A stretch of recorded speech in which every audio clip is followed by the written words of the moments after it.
"Yes, I reckon so. I don't see nothin' in the way of it. Has everybody quit thinkin' the nigger done it?"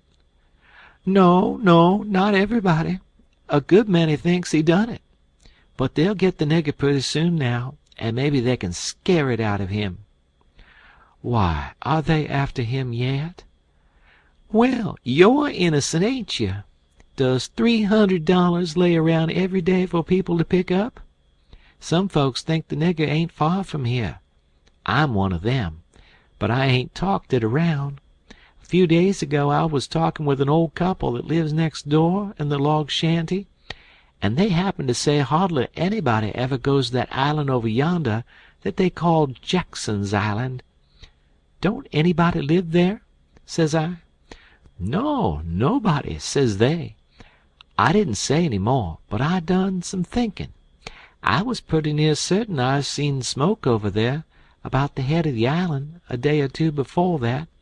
So I says to myself, like as not that nigger's hiding over there. Anyway, says I, it's worth the trouble to give the place a hunt. I ain't seen any smoke since, so I reckon maybe he's gone, if it was him. My husband's going over to see, him and another man. He was gone up the river, but he got back today, and I told him as soon as he got here 2 hours ago." I had got so uneasy I couldn't set still. I had to do something with my hands, so I took up a needle off of the table and went to threading it. My hand shook, and I was making a bad job of it. When the woman stopped talking, I looked up, and she was looking at me pretty curious and smiling a little.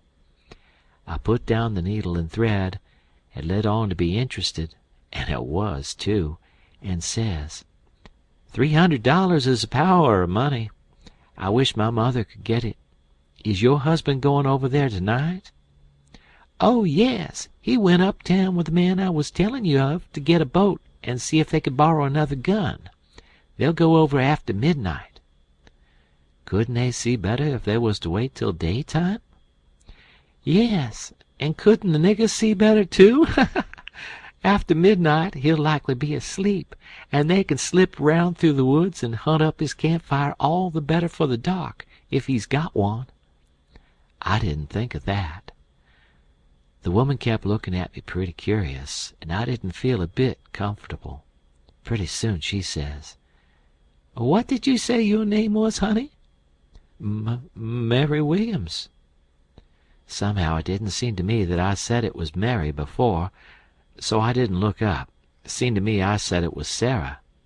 So I felt sort of cornered, and was feared maybe I was looking it, too. I wished the woman would say something more. The longer she sat still, the uneasier I was. But now she says, "Honey, I thought you said it was Sarah when you first come in?" "Oh, yes'm, I did. Sarah Mary Williams. Sarah's my first name. Some calls me Sarah, some calls me Mary." "Oh, that's the way of it." "Yes'm." I was feeling better then, but I wished I was out of there anyway.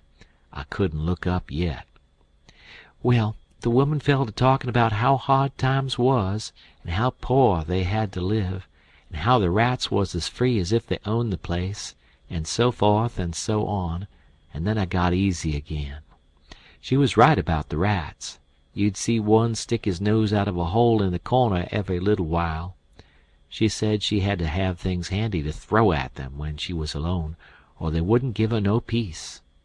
She showed me a bar of lead twisted up into a knot, and said she was a good shot with it generally, but she'd wrenched her arm a day or two ago, and didn't know whether she could throw true now.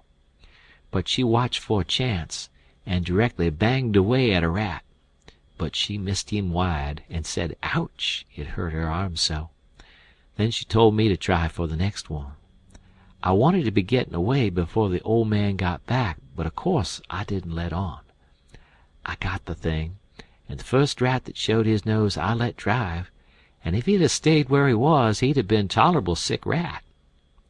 She said that was first rate, and she reckoned I would hive the next one. She went and got the lump of lead and fetched it back, and brought along a hank of yarn which she wanted me to help her with.